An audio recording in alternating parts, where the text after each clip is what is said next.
नमस्कार दोस्तों। आपका एक बार फिर से स्वागत है आपके अपने यूट्यूब चैनल परीक्षा की शिक्षा में। तो चलिए आज की क्लास शुरू करते हैं। आपकी पहली क्लास है जीके की। तो चलिए आपका पहला क्वेश्चन देखते हैं क्या दिया गया है। पहला क्वेश्चन है आपका,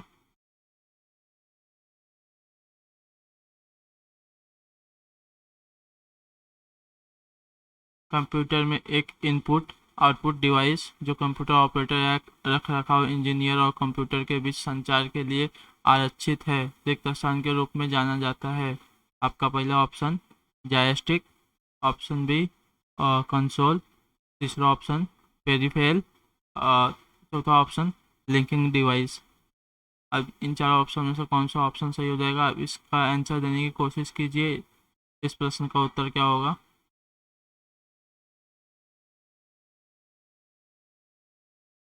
कंप्यूटर में एक इनपुट आउटपुट डिवाइस जो कंप्यूटर ऑपरेटर या रख रखाव इंजीनियर और कंप्यूटर के बीच संचार के लिए आरक्षित है कंसोल के रूप में जाना जाता है। ऑप्शन बी आपका बिल्कुल सही है।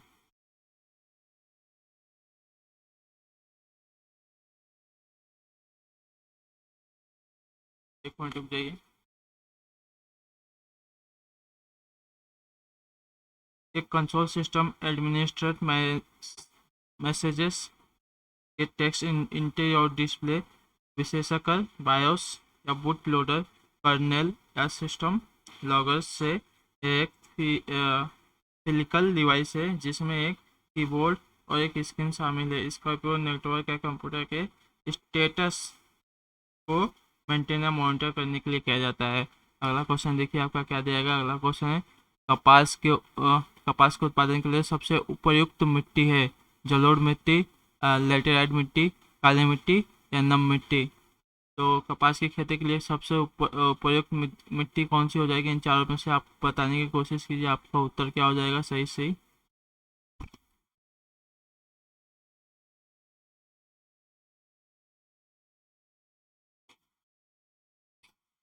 तो कपास के लिए आपका कपास के उत्पादन के लिए सबसे उपयुक्त मृदा आपकी काली मिट्टी हो जाएगी। ये कपास की खेती के लिए काली मिट्टी सबसे उपयुक्त है। दक्कन और मालवा के पठारी की गहराई और मध्य काली मिट्टी को इसके लिए आदर्श माना जाता है।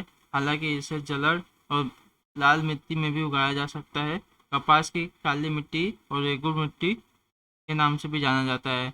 अगला क्वेश्चन देखिए आपका क्या दिया है। क्वेश्चन नंबर तीसरा है, पूरी तरह से लोचदार मांग में। ऑप्शन ए, अधिक कीमत पर मात्रा की मांग घटकर शून्य होता है। ऑप्शन बी, कीमत में बदलाव का मांग की गई मात्रा पर कोई प्रभाव नहीं पड़ता। ऑप्शन सी, उपरोक्त में से कोई। ऑप्शन डी, दो और तीन दोनों। तो इस प्रश्न का उत्तर क्या हो जाएगा, आप बताने की कोशिश कीजिए क्या होगा सही सही उत्तर। पूरी तरह से लोचदार मांग में आपका ऑप्शन ए देखिए बिल्कुल सही है। अधिक कीमत पर मात्रा की मांग घटकर शून्य होता है। अगला क्वेश्चन से पहले आप इस क्वेश्चन के बारे में और सुन लीजिए क्या होता है। मूल्य, आप पूरा इसका देखिए क्या होता है। मूल्य लोच कीमत में परिवर्तन के लिए मांग की गई मात्रा की प्रतिक्रियाशीलता का एक माप है। पूरी तरह से लोचदार मांग में उच्च कीमत मात्रा की मांग शून्य तक घट जाती है, जबकि पूरी तरह से लोचदार मांग में कीमत में बदलाव की मांग की मात्रा पर कोई प्रभाव नहीं पड़ता। इसका उदाहरण भूखे आदमी के लिए भोजन से हो सकता है। अगला क्वेश्चन आपका हो जाएगा क्वेश्चन नंबर 4। देखिएगा दिए गए, राष्ट्रपति का कार्यालय निम्नलिखित में से किस परिस्थिति में खाली होता है। ऑप्शन ए, सरकार बदलने पर। ऑप्शन बी, सर्वोच्च न्यायालय द्वारा निष्कासन करने पर। ऑप्शन सी, सर्वोच्च न्यायालय द्वारा महाभियोग लगाने पर। ऑप्शन डी, संसद के दोनों सदनों द्वारा पारित निंदा प्रस्ताव पर। तो राष्ट्रपति का कार्यालय निम्नलिखित में से इन चारों ऑप्शनों में से किस परिस्थिति में खाली होता है। आपको इस क्वेश्चन का उत्तर देना है। इस क्वेश्चन का सही उत्तर क्या हो जाएगा, आप बताने की कोशिश कीजिए।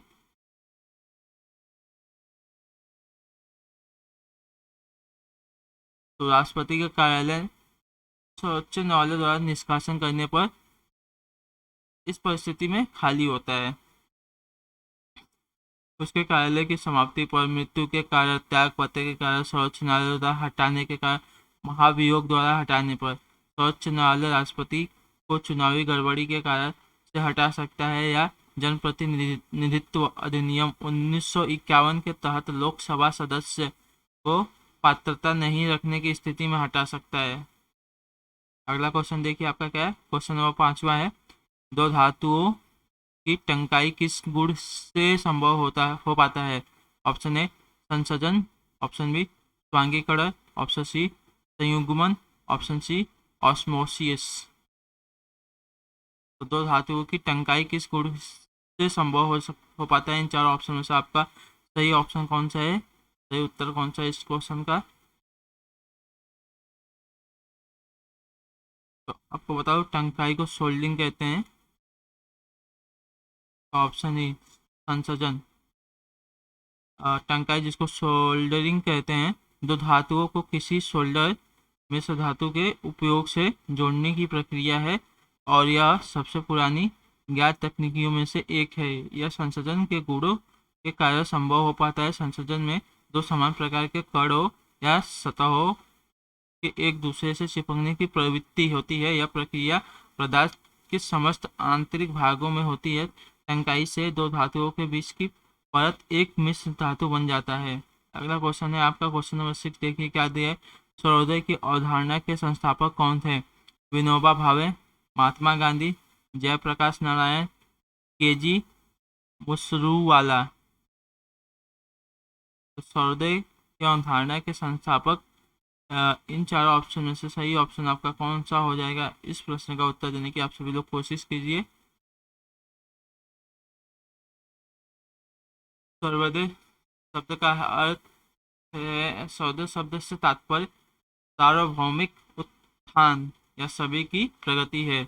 इस शब्द का निर्माण सर्वप्रथम मोहनदास गांधी द्वारा जॉन रस्किन की राजनीतिक अर्थव्यवस्था पर आधारित पुस्तक ऑन टू दिस लॉस्ट में 1908 में अनुवाद के रूप में किया गया था। ऑप्शन बी आपका बिल्कुल सही, महात्मा गांधी। गांधी जी ने अपने राजनीतिक दर्शन शास्त्र के आदर्शों को व्यक्त करने के लिए इस शब्द का प्रयोग करते थे। भारत की स्वतंत्रता के बाद गांधीवादी विचारधारा से प्रभावित विनोबा भावे ने सामाजिक आंदोलन का प्रचार प्रसार करने के लिए इस शब्द का प्रयोग किया, जिससे भारतीय समाज के सभी स्तरों पर आत्मनिर्भर संकल्प और समानता सुनिश्चित की जा सके। सर्वोदय की अवधारणा के संस्थापक महात्मा गांधी थे, इसके बाद विनोबा भावे हुए। तो पहले ऑप्शन आपका महात्मा गांधी हो जाएगा। चलिए अगला क्वेश्चन देखते हैं। आपका 7वां नंबर क्वेश्चन क्या है। भारत में अंतिम टेलीग्राम कब भेजा गया? जुलाई 14 2013 को, अगस्त 1 2013 को, जुलाई 30 2013 को, या जून 14 2013 को? तो भारत में अंतिम टेलीग्राम कब भेजा गया, इसका आंसर क्या हो जाएगा? आप सभी लोग बताइए।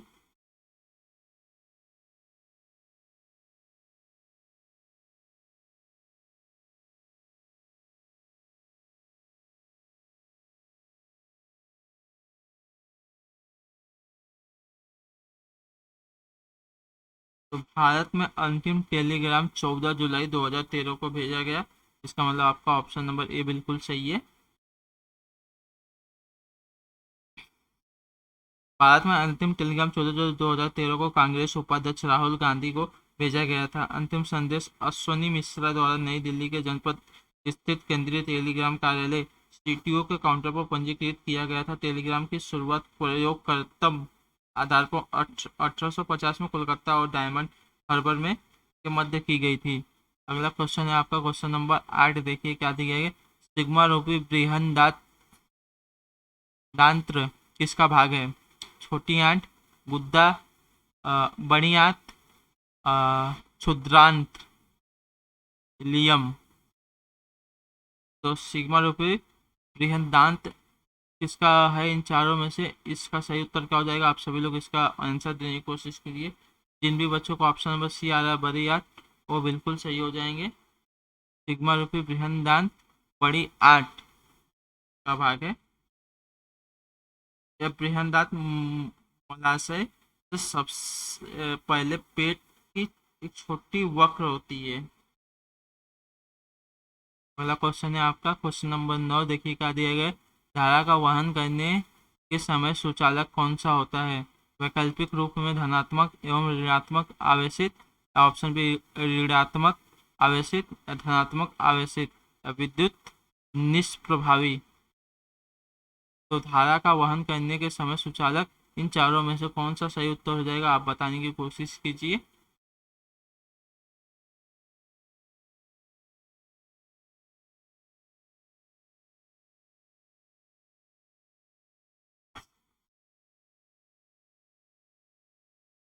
धारा का वहन करने के समय सबसे सुचालक आपका विद्युत विद्युतीय निष्प्रभावी हो जाएगा। ऑप्शन नंबर डी बिल्कुल आपका सही है। धारा के वहन करने से सुचालकों के इलेक्ट्रॉन का प्रवाह होता है, परंतु दिए गए किसी भी अनुप्रस्थ काट के अंदर आए इलेक्ट्रॉनों की संख्या बाहर जाने वाले इलेक्ट्रॉनों की संख्या के बराबर होती है, अतः धारा प्रवाही सुचालक न्यूट्रॉन होती है। अगला क्वेश्चन है क्वेश्चन नंबर 10 है आपका। अल्फा कण किसके परमाणु का नाभिक होता है? Lithium, hydrogen, helium, oxygen. तो इस प्रश्न का उत्तर देने की कोशिश कीजिए, क्या होगा आपका सही उत्तर।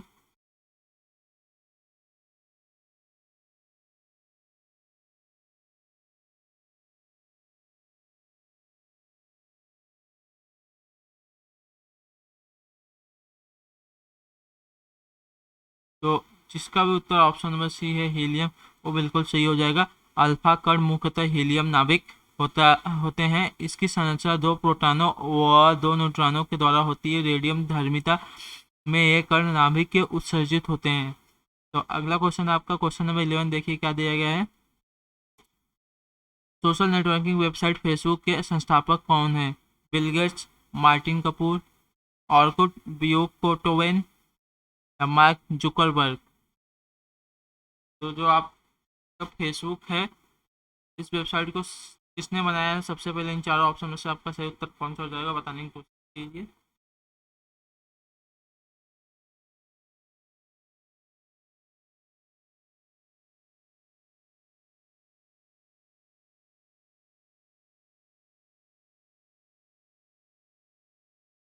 सोशल नेटवर्किंग वेबसाइट फेसबुक के संस्थापक आपके मार्क जुकरबर्ग हो जाएंगे। फेसबुक का आरंभ 2004 में हार्वर्ड के एक छात्र मार्क जुकरबर्ग ने की थी। तब इसका नाम द फेसबुक था। कॉलेज नेटवर्किंग जाल स्थल के रूप में आरंभ के बाद शीघ्र ही यह कॉलेज परिसर में लोकप्रिय होती चली गई। अगस्त 2005 में इसका नाम फेसबुक कर दिया गया। तो चलिए अगला क्वेश्चन आपका 12 नंबर है, देखिए क्या दिया गया है। प्राकृतिक एवं मानव निर्मित दोनों रूपों को दर्शाने वाले बड़े पैमाने पर मानचित्रों को क्या कहते हैं? तो ऑप्शन ए आपका देखिए वित्तीय मानचित्र, ऑप्शन बी आपका स्थलीकृत मानचित्र, ऑप्शन सी आपका विषय संबंधी मानचित्र, ऑप्शन डी आपका एटलस मानचित्र। तो कौन सा उत्तर आपका सही हो जाएगा, बताने की कोशिश कीजिए। जो प्राकृतिक एवं मानव निर्मित दोनों रूपों को दर्शाने वाले बड़े पैमाने पर मानचित्रों का प्रयोग किया जाता है। इन चारों में से आपको ऑप्शन कौन सा सही है, बताने की कोशिश कीजिए।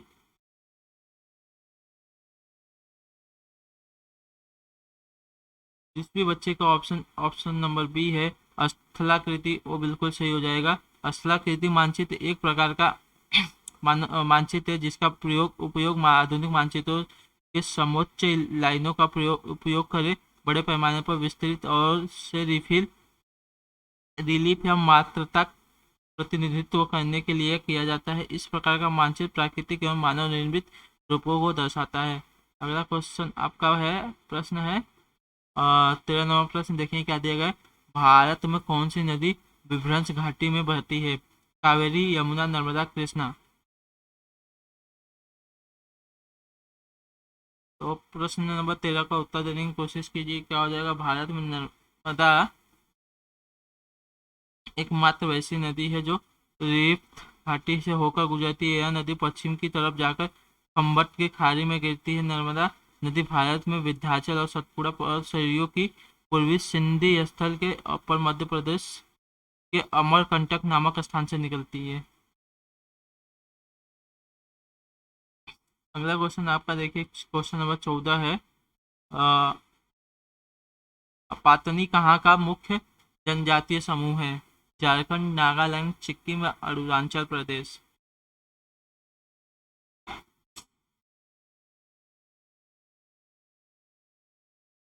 तो पातनी आपको बताना है इन चारों ऑप्शन में से आपका सही उत्तर कौन सा आ जाएगा। मुख्य जनजाति समूह है।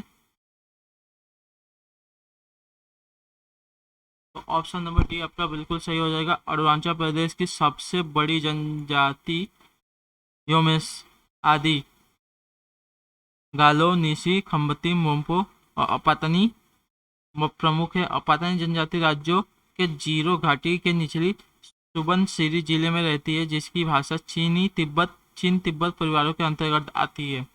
आपका नेक्स्ट क्वेश्चन है, देखिए नेक्स्ट क्वेश्चन आपका 15वां है। निम्नलिखित में से कौन सा पादप पादप रंजक जाल एवं सुदूर लाल प्रकाश क्षेत्र के में अवशोषित हो जाता है? Carotenoid, chlorophyll, phytochrome, cryptochrome? तो इन चारों में से आपको बताना है सही उत्तर कौन सा है।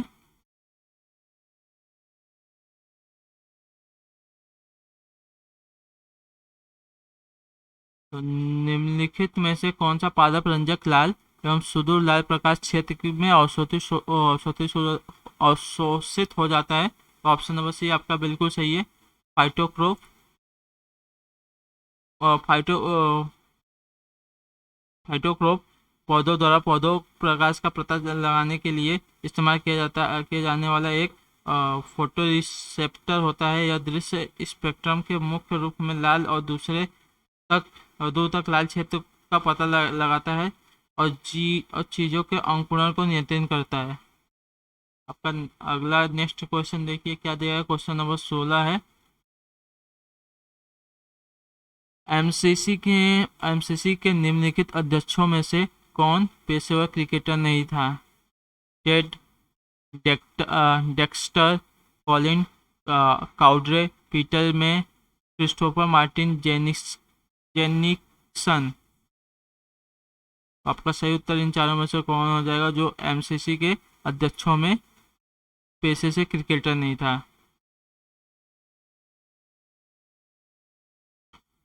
तो आपका जिस भी बच्चे का ऑप्शन नंबर डी है क्रिस्टोफर मार्टिन जैक्सिन्स, वो बिल्कुल सही है। क्रिस्टोफर मार्टिन जैक्सिन्स एक ब्रिटिश क्रिकेटर, पत्रकार और एमसीसी के भूतपूर्व अध्यक्ष थे। वह पेशे से बीसीसी के कमेंटेटर भी थे। तो जनवरी 2013 में वह दिग्वंत हो गए। अगला क्वेश्चन आपका क्वेश्चन नंबर 17 है। देखिए क्या दिया गया है। प्रश्न का उत्तर देने की आप सभी लोग कोशिश कीजिएगा क्या होगा। निम्नलिखित में से कौन सा विटामिन जल में घुलनशील है? Vitamin A, vitamin D, vitamin E या विटामिन सी? तो आप सभी लोग इसका आंसर देने की कोशिश कीजिए क्या है।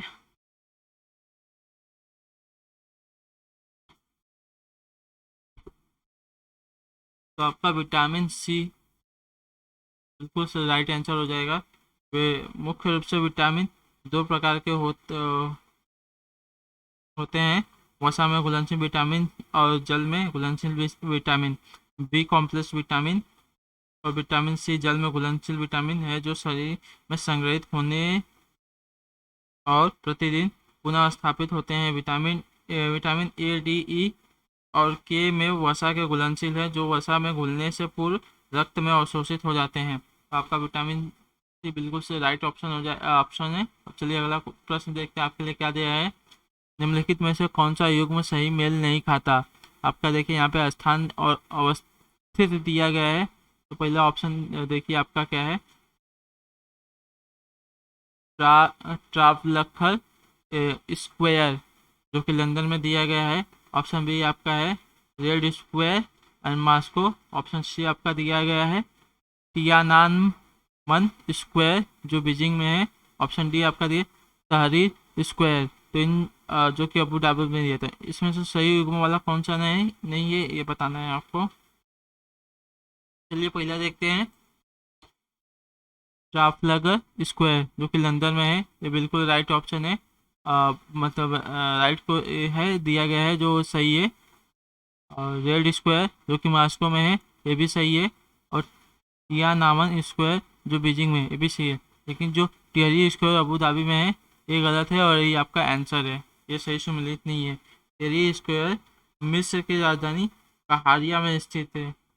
एक प्रमुख सार्वजनिक नगर चौक है जो 2021 में मिस्र क्रांति के दौरान आंदोलनकारियों का केंद्र बना रहा। इस आंदोलन में फलस्वरूप होस्नि मुबारक को मिस्र के राष्ट्रपति पद पर त्याग करना पड़ा। अगला क्वेश्चन आपका है क्वेश्चन नंबर 19। संयुक्त राष्ट्र सुरक्षा परिषद के अस्थायी सदस्यों की कार्य अवधि कितनी होती है? 3 वर्ष, 6 वर्ष, 1 वर्ष या 2 वर्ष? तो इसका आंसर क्या हो जाएगा? आप इस प्रश्न का उत्तर देने की कोशिश कीजिए। तो संयुक्त राष्ट्र सुरक्षा परिषद के अस्थायी सदस्यों की कार्य अवधि आपकी 2 वर्ष की होती है। चलिए इसके बारे में देखते हैं और क्या दिया गया है। सुरक्षा परिषद में 15 सदस्य हैं, 5 अस्थायी और 10 अल्पकालिक। 5 अस्थायी सदस्य हैं चीन, फ्रांस, रूस, यूनाइटेड किंगडम और अमेरिका। इन 5 देशों की कार्यावधि मामलों में तो नहीं, पर विविध मामलों में प्रतिनिधि शक्ति है। बाकी इस सदस्य क्षेत्रीय आधार पर अनुसार 2 सालों की अवधि के लिए सामान्य सभा द्वारा चुने जाते हैं। आपका नेक्स्ट क्वेश्चन देखिए क्या दिया गया है। 20 नंबर। भारत का वह कौन सा राज्य है जिसने सबसे पहले खाद्य सुरक्षा कानून पारित किया? पंजाब, केरल, छत्तीसगढ़, गुजरात?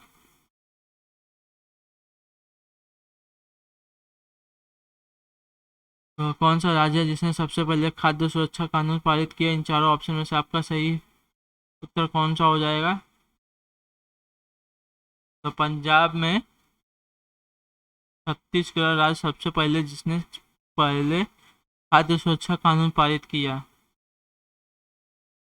भारत में खाद्य सुरक्षा अधिनियम जारी कर लोगों को रियायती दरों पर भोजन की पर्याप्त मात्रा में उपलब्ध कराने का श्रेय छत्तीसगढ़ को जाता है। खाद्य सुरक्षा अधिनियम के तहत नए राशन कार्ड परिवार की महिलाएं मुखिया के नाम से जारी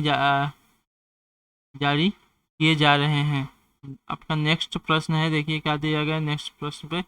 सिलिकॉन किसका पॉलीमर है? एक मिनट रुकिए। टेट्राएलिकल सिलेन, सिलिकॉन, टेट्राक्लोराइड, डाइलेकिल डाइलोक्रो सिलेन, सिलेन। इन चारों ऑप्शन में से आपका कौन सा राइट आंसर हो जाएगा? आप इसका प्रश्न उत्तर देने की कोशिश कीजिए। इन चारों ऑप्शन में से आपका क्या सही है? सिलिकॉन किसका पॉलीमर है? तो जिसका भी ऑप्शन नंबर सी आ रहा है, डाइलेकिल डाइक्लोसिलेन, ये बिल्कुल आपका राइट आंसर है। सिलिकॉन के उत्पादन के लिए एल्काइल प्रतिस्थापित क्लोरीसिलेन का इस्तेमाल एक प्रारंभिक सामग्री के रूप में किया जाता है। चलिए अगला क्वेश्चन देखिए। आपका अगला क्वेश्चन है क्वेश्चन नंबर 22। देखिए क्या दिया। राष्ट्रीय आय की गणना की जा सकती है कुल आउटपुट को मिलाकर, कुल आय को मिलाकर, कुल व्यय को मिलाकर या उपरोक्त में से सभी?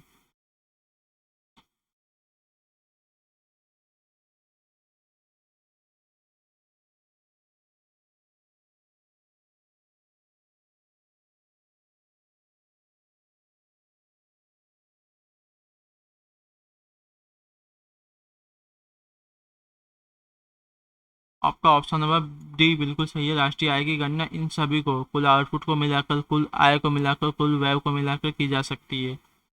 किसी भी देश की राष्ट्रीय आय को निम्न विधि द्वारा मापा जा सकता है: उत्पादक विधि या आउटपुट विधि, आय विधि और व्यय विधि। आउटपुट अप्रत्यक्ष राष्ट्र को कुल उत्पादन और सेवाओं के कुल मूल्य का पता लगाकर मापा जा सकता है, जो एक राष्ट्र द्वारा उत्पादित सभी वस्तुओं और सेवाओं का कुल मूल्य है। वेब दृष्टिकोण मूल रूप से एक आउटपुट लेखा पद्धति है। आय विधि के तहत राष्ट्रीय आय के कारक आय के प्रभाव के रूप में मापा जाता है। आपका नेक्स्ट प्रश्न देखिए क्या देगा। नेक्स्ट प्रश्न है आपका 23वां नंबर। 45x या 45XO का रिक्त स्थान रूप में भी जाना जाता है: Turner syndrome, Turner syndrome, option B Down syndrome, option C एल्बी एल्बिनिज्म, ऑप्शन डी ऑस आस्कॉग ऑस्कॉर्गस्टॉर्म सिंड्रोम। इन चारों में से आपका राइट आंसर कौन सा हो जाएगा, उसका बताने की कोशिश कीजिए आप लोग। तो option number A Turner syndrome बिल्कुल सही हो जाएगा। टर्नर सिंड्रोम को 45X या 45X के रूप में भी जाना जाता है। यह एक ऐसी स्थिति है जिसमें एक महिला आंशिक रूप से या पूरी तरह एक एक्स गुणसूत्र से वंचित होती है। टर्नर सिंड्रोम क्रोमोसोम की असामान्यता के कारण होता है, जिसमें एक गुणसूत्र में से एक का कुछ भाग या पूरा भाग गायब या बदल जाता है। अधिकांश लोग 46 गुणसूत्र के होते हैं। टर्नर सिंड्रोम में से ग्रसित लोगों में आमतौर पर 45 गुणसूत्र होते हैं। आपका अगला प्रश्न देखिए क्या दिया गया। अगला प्रश्न आपका, किस देश के आधिकारिक रूप में यरूशलेम में अपना वाणिज्य दूतावास बंद कर दिया है और फिलिस्तीनियों ने अपने मुख्य राजनयिक मशीनों की स्थिति को न्यून कर दिया है? ब्रिटेन, संयुक्त राज्य अमेरिका, फ्रांस या ऑस्ट्रेलिया? आपका ऑप्शन नंबर भी बिल्कुल सही हो जाए। संयुक्त राज्य अमेरिका ने आधिकारिक तौर पर यरूशलेम से अपना वाणिज्यिक दूतावास को बंद कर दिया है और फिलिस्तीनियों में अपना मुख्य राजनीतिक मशीन की स्थिति को कम कर दिया है। यह कमी अमेरिका के विभाजनकारी फैसलों की कड़ी में नवीनतम है। ट्रंप प्रशासन ने फिलिस्तीनियों के खिलाफ इजराइल का समर्थन किया था। आपका अगला प्रश्न देखिए क्या देगा। प्रश्न नंबर 25 है। एक मिनट, तो आई होप कि आपको अच्छे से दिखे।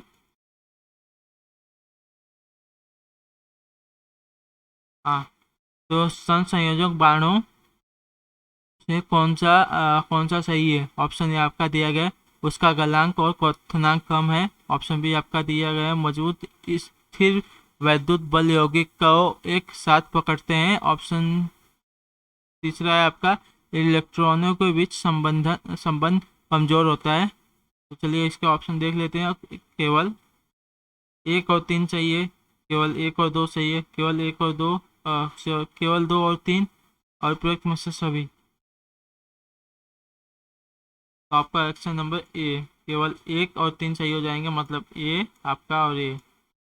संयोजक यौगिक इलेक्ट्रॉनों की साझेदारी से बनते हैं, इसलिए इनके बंध अपेक्षाकृत कमजोर होते हैं। इसलिए इनके गलनांक और क्वथनांक अपेक्षाकृत कम होते हैं। दूसरी ओर आयनिक यौगिकों का निर्माण इलेक्ट्रॉनों के स्थानांतरण से होता है। इस प्रकार मजबूत वैद्युत स्थैतिक बल यौगिक को एक साथ जोड़े रखता है। इस बल को तोड़ने के लिए काफी मात्रा में बल की आवश्यकता पड़ती है, अतः इसके क्वथनांक और गलनांक बिंदु उच्च होते हैं।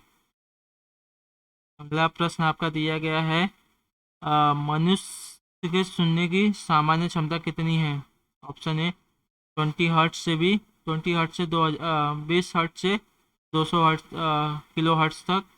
ऑप्शन बी आपका 10 हर्ट्ज से 100 किलो हर्ट्ज तक। ऑप्शन सी आपका 20 हर्ट्ज से 20 किलो हर्ट्ज तक। ऑप्शन डी आपका 10 हर्ट्ज से 10 किलो हर्ट्ज तक।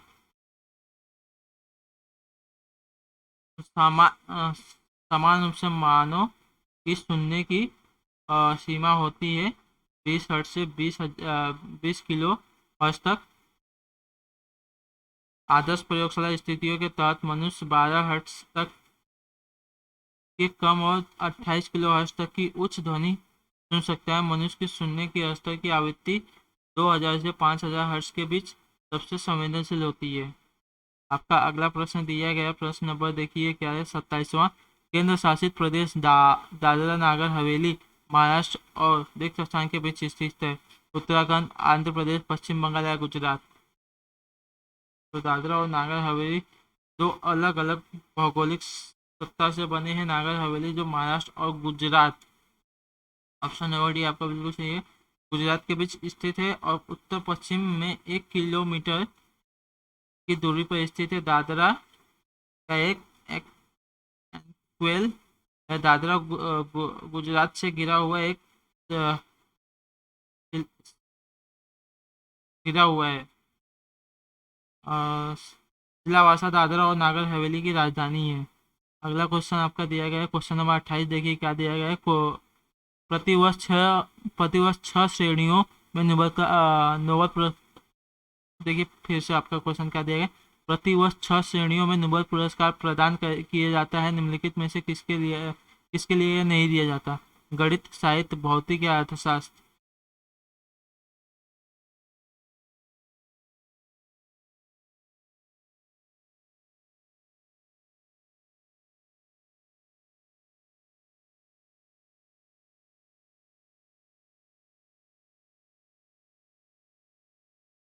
तो आपका ऑप्शन नंबर ए, नोबेल पुरस्कार गणित के लिए नहीं जाता।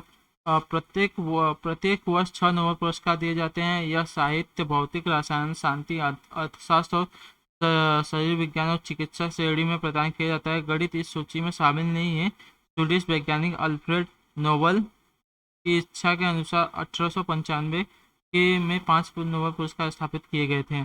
आपका अगला प्रश्न देखिए क्या दिया। प्रश्न नंबर 29 है, रिक्त स्थान उड़ीसा का एक नृत्य है जो 18वीं शताब्दी में जंगलों में रहने वाले जनजातियों द्वारा किया जाता था और 19वीं शताब्दी में यह युद्धकाल पर आधारित नृत्य बन गया।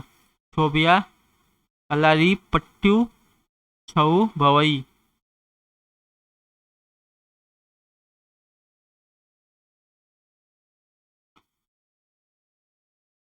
29 नंबर प्रश्न का क्या उत्तर हो जाएगा, आप सभी लोग बताने की कोशिश कीजिए। तो छऊ आपका बिल्कुल सही उत्तर हो जाएगा। उड़ीसा के छऊ नृत्य की उत्पत्ति 18वीं शताब्दी में उड़ीसा के जंगलों में एक आदिवासी नृत्य के रूप में हुई थी। यह एक अर्थशास्त्रीय भारतीय नृत्य है जिसमें मार्शल जनजाति और लोक परंपराएं शामिल है। नृत्य में मार्शल आर्ट्स, कलाबाजी और एथलेटिक्स के उत्सव से लेकर लोक नृत्य के उत्सव तक धार्मिक विषयों के साथ संरचित नृत्य शामिल है। आपका अगला क्वेश्चन आपका देखिए 30 नंबर है। आज का आखिरी क्वेश्चन आपका, द ओरिजिन ऑफ स्पीशीज के लेखक हैं चार्ल्स डार्विन, कैलरोस, लिनियस लिनियस। आपका ऑप्शन नंबर सी है इसरासम डार्विन।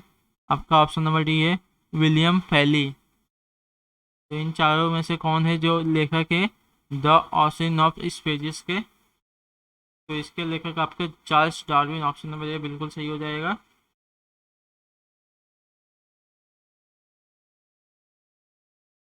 तो ये आपके जीके का 30 क्वेश्चन। आई होप कि आपको क्लास पसंद आई होगी।